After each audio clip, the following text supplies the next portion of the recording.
Goeiedag en baie welkom by Sakeliga se beleidsradar potsending. Ek is Gerard van Onselen, ek is 'n ontleder by Sakeliga.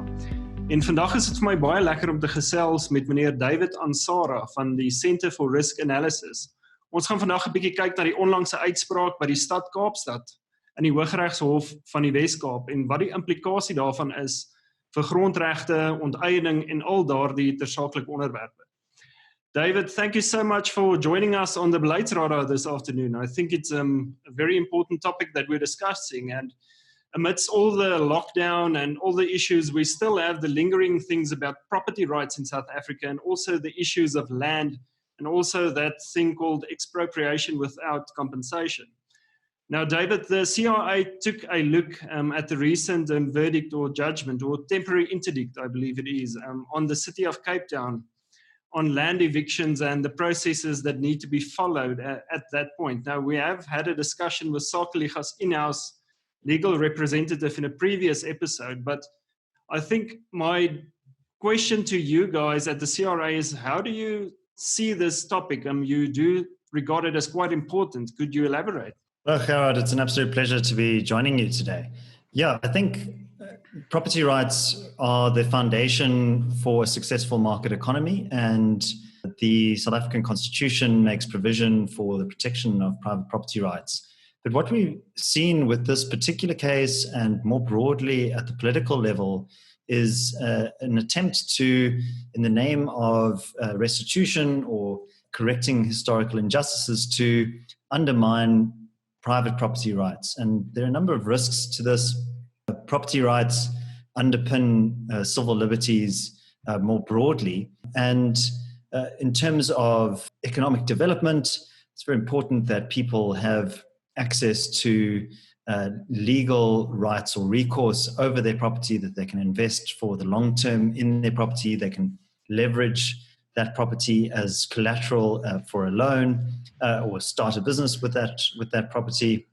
It really is one of the foundational rights in a democratic society. And so what we've seen in particular with this case is that the city of Cape Town is under enormous pressure in terms of its service delivery mandates, but is being undermined by what seems to be a very coordinated and organized basic land invasions, where sophisticated groups are taking over state property or other vacant land and cordoning it off, and then using the kind of legal protections afforded by the lockdown regulations to prevent evictions. And now with this Western Cape High Court judgment, there's also the city itself has been interdicted from removing illegal occupiers of land. Its anti-land invasion unit has now effectively been hamstrung.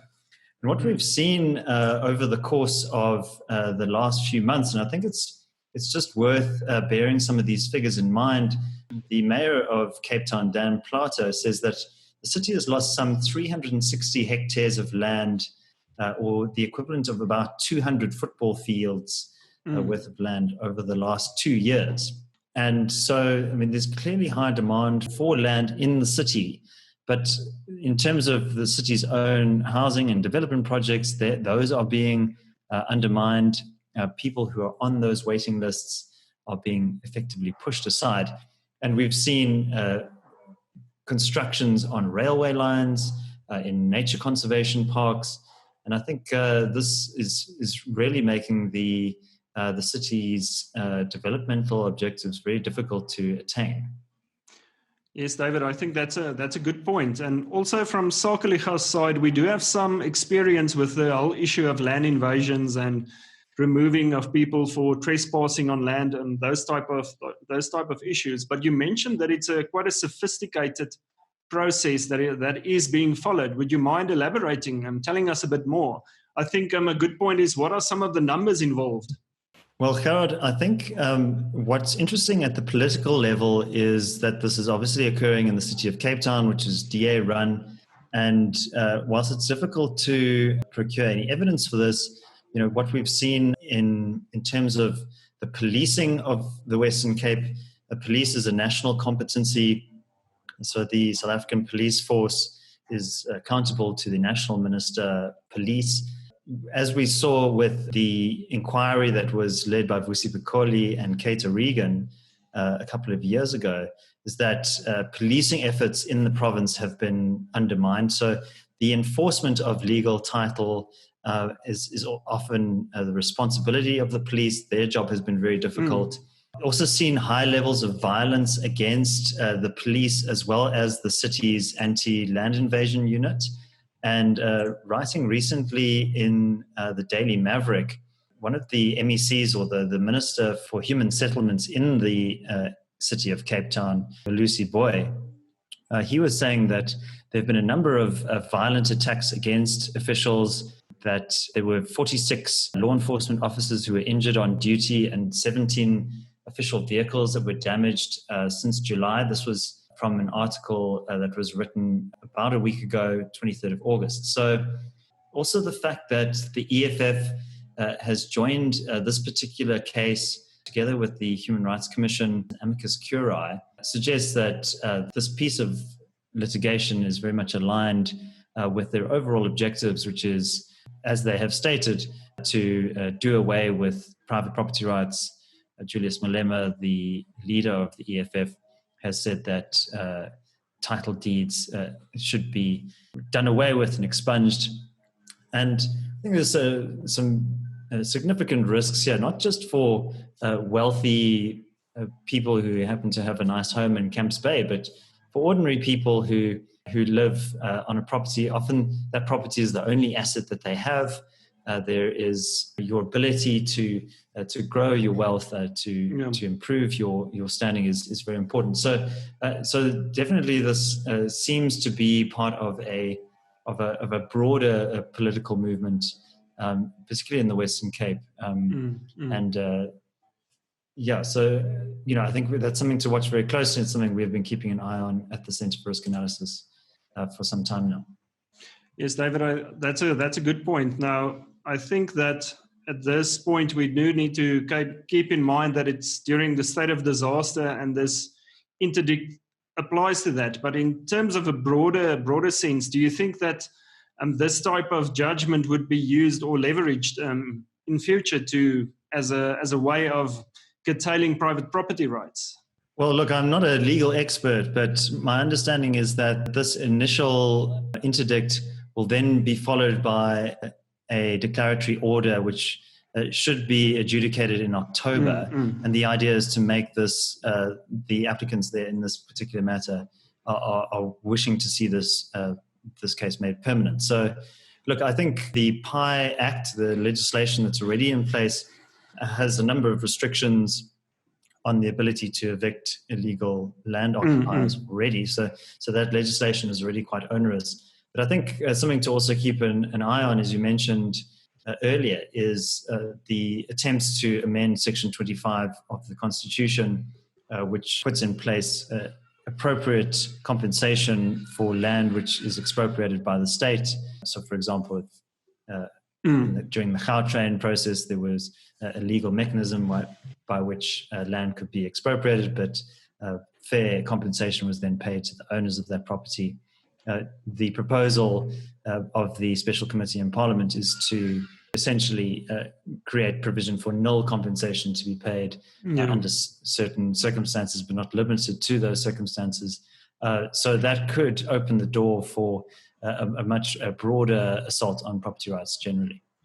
Yes, and David, my final question is, considering South Africa and land, now, obviously I look at this more from an economic view, so I do regard land as an asset, but these type of movements, what is the economic implication in the CRA's view of these type of infringement on private property rights? And we can almost nearly call it an attack on private property rights. What are the concerns that you have on this?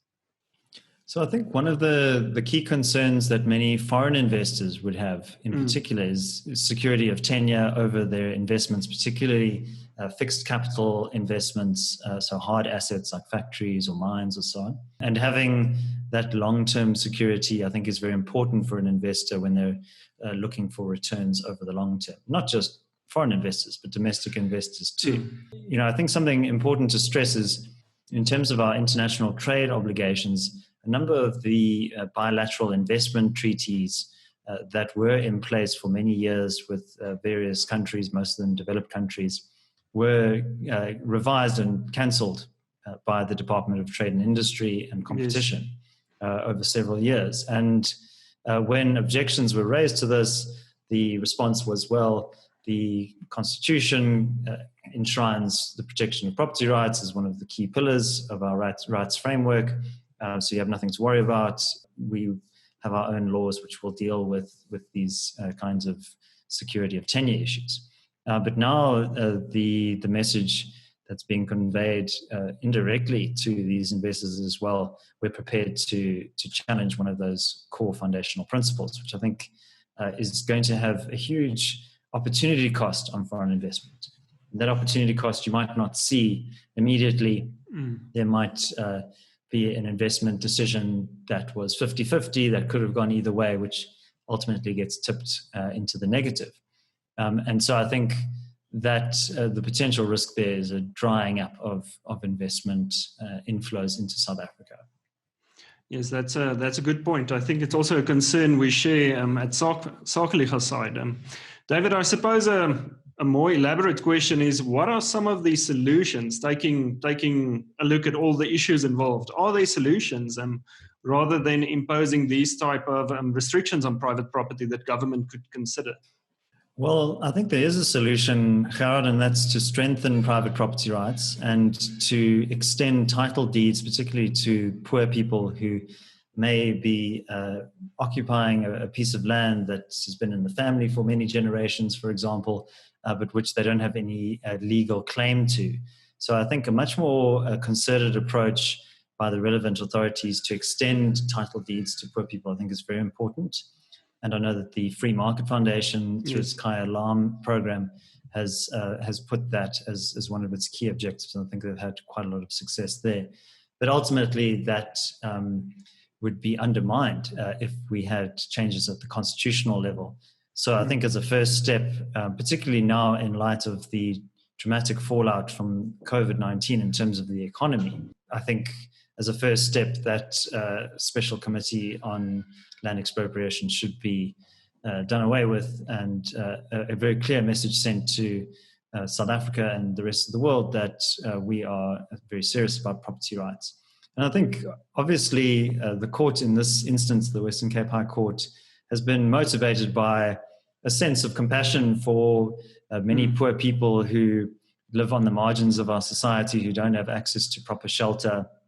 And I think that is definitely a serious problem in South Africa. But the solution to that is a more complex one, and that would be, I think, a mixture of official housing programs, but also using a voucher-based welfare system to enable poor people to use state welfare, but then to choose a private service provider that may be able to provide them with the housing they need. And, unfortunately, property developers also need to know that if their building is hijacked or if there are delinquent tenants in their building, that they can have some kind of recourse to evict those tenants. And the ability to do that, I think, improves the conditions of those buildings because the owners have an incentive to maintain high standards there. And also means that property developers are more confident in making more investments, so building new developments. And there is a large untapped market in the low-income sector that I think could represent a very significant commercial opportunity that many developers would want to take care of. So I think a much more market-oriented approach would help a lot. Yes, David, thanks for telling us more about your take on this recent verdict in the Cape Town High Court. And yes, Sakeliga will be following the case intently, especially to see what happens in terms of the following formal legal proceedings. And I'm sure you'll be doing the same. But thank you very much for joining us.